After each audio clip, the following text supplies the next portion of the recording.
adalah peradangan atau pembekakan pada jaringan sinus. Sinus merupakan rongga atau ruang yang berisi udara di belakang tulang bagian wajah. Tanda dan gejala akut sinusitis.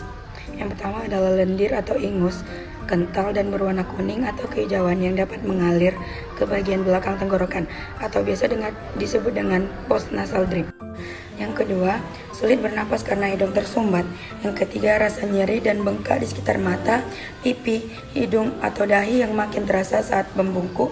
Yang keempat, telinga terasa tersumbat dan tidak nyaman. Yang kelima, sakit kepala.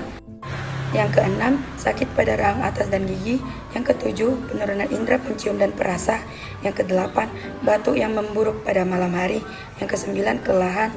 Kesepuluh, demam. Yang kesebelas, nafas bau. Pemeriksaan fisik, wawancara dan pemeriksaan fisik, endoskopi hidung, tes pemindaian seperti X-ray atau ronsen, scan CT dan scan MRI, tes laboratorium, tes alergi, cara pengobatan, semprotan nasal salim atau cairan garam yang digunakan beberapa kali sehari untuk membilas saluran hidung. Kortikosteroid nasal yang berfungsi untuk membantu mencegah dan mengobati peradangan, biasanya diberikan dalam bentuk semprotan hidung. Dekongestan dalam bentuk tablet atau semprotan hidung yang dijual bebas. Pereda nyeri seperti aspirin, paracetamol, atau ibuprofen. Antibiotik yang akan diresepkan dokter jika penyebab sinusitis karena infeksi bakteri. Agen imunoterapi yaitu suntikan yang membantu mengurangi reaksi tubuh terhadap alergen tertentu. Metode ini digunakan dokter jika penyebab sinusitis akut disebabkan oleh alergi. Operasi untuk mengangkat polip hidung atau tumor, atau untuk memperbaiki kelainan pada septum hidung.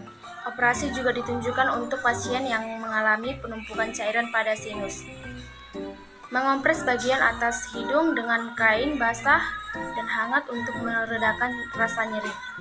Banyak minum untuk membantu mengencerkan lapisan lendir sehingga akan melancarkan jalur napas. Tidur dengan posisi kepala terangkat atau diganjal menggunakan dua bantal agar sinus dapat mengalirkan isinya. Saya akan menjelaskan tata cara pengkodifikasian pada penyakit sinusitis akut. Jadi yang pertama kita akan mencari kode penyakit tersebut pada ICD-10 volume 3.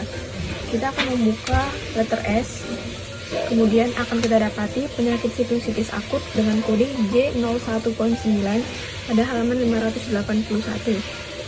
Selanjutnya, kita akan memastikan kode tersebut pada ICD-10 volume 1. Akan kita cari di sini kode J01.9 yang tertulis sinusitis akut pada halaman 459. Salah satu pemeriksaan penunjang dari sinusitis akut adalah X-ray, di mana pada ICD-9 halaman 470 terdapat X-ray dengan kode 87.44 dan dapat dibuktikan bahwa pada halaman 235 di ICD-9 dengan kode 87.44 benar adanya bahwa X-ray adalah salah satu pemeriksaan penunjang yang bisa memeriksa sinusitis akut. J66.0 Bisinonis. Pengertian bisinonis adalah penyakit paru-paru yang langka. Penyakit ini biasanya disebabkan akibat menghirup partikel atau serat yang berasal dari rami, pleks, dan kapas. Oleh karena itu, bisinonis seringkali disebut sebagai bronlangdisiase. Tanda dan gejala: rasa tertekan di bagian dada, batuk, demam, nyeri otot dan persendian, menggigil, rasa lelah, dan batuk kering. Kemudian pemeriksaan. Pertama kali dilakukan adalah ronsen dada dan CT scan untuk memeriksa paru-paru, kemudian tes fungsi paru untuk memeriksa kesehatan paru-paru. Selanjutnya pengobatan. Konsumsi obat-obatan bronkodilator dan kortikosteroid. Inhalasi perawatan pernapasan termasuk nebulizer dapat diserap jika kondisinya menjadi jangka panjang. Terapi oksigen di rumah dapat diperlukan jika kadar oksigen darah rendah. Selanjutnya tata pencarian kode dengan mencari letterm bisionosis, mencari di ICD 10 volume 3 abjad B halaman 89 dan di volume 10 ICD volume 10 ya. Untuk memastikan volume 3, kita lihat di volume 1 pengkodean pada kode J66.0.0 pada halaman 477 yang terdapat biosinosis. Diagnosa biosinosis untuk tindakan ICD-9 kita sesuaikan dengan pemeriksaan fisiknya, yaitu CT scan. Kita cari dengan letter P.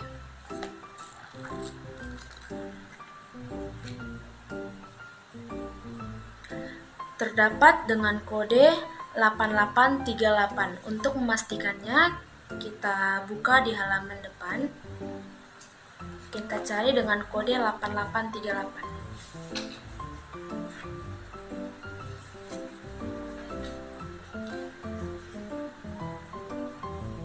Terdapat pada halaman 237. J93 pneumothorax adalah kondisi ketika udara terkumpul di rongga pleura, yaitu ruang di antara paru-paru dan dinding dada.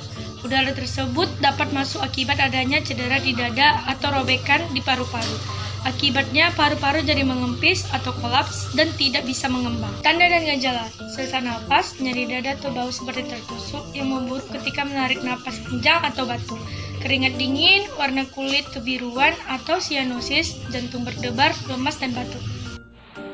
Kemudian ada pemeriksaan fisik. Pemeriksaan fisik yang dapat dilakukan yaitu analisis gas darah arteri untuk mengukur kadar oksigen di dalam darah pasien, pemeriksaan fisik seperti perkusi dan auskultasi paru, pemindaian dengan USG, ronsen dada atau CT scan untuk mendapatkan gambar kondisi paru-paru pasien.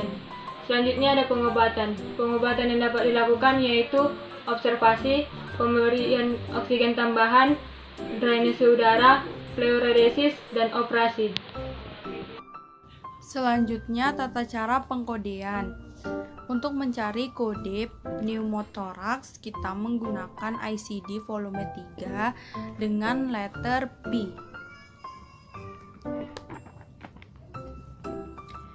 Terdapat di halaman 520, yaitu pneumothorax dengan kode J93.9. Untuk memastikan kode tersebut, kita menggunakan ICD volume 1.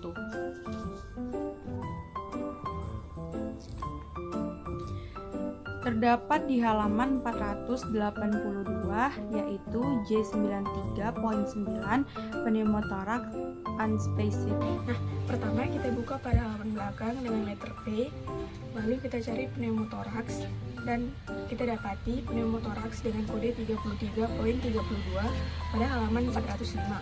Nah, kemudian kita cari pada halaman depan dengan kode tersebut yaitu 33.32.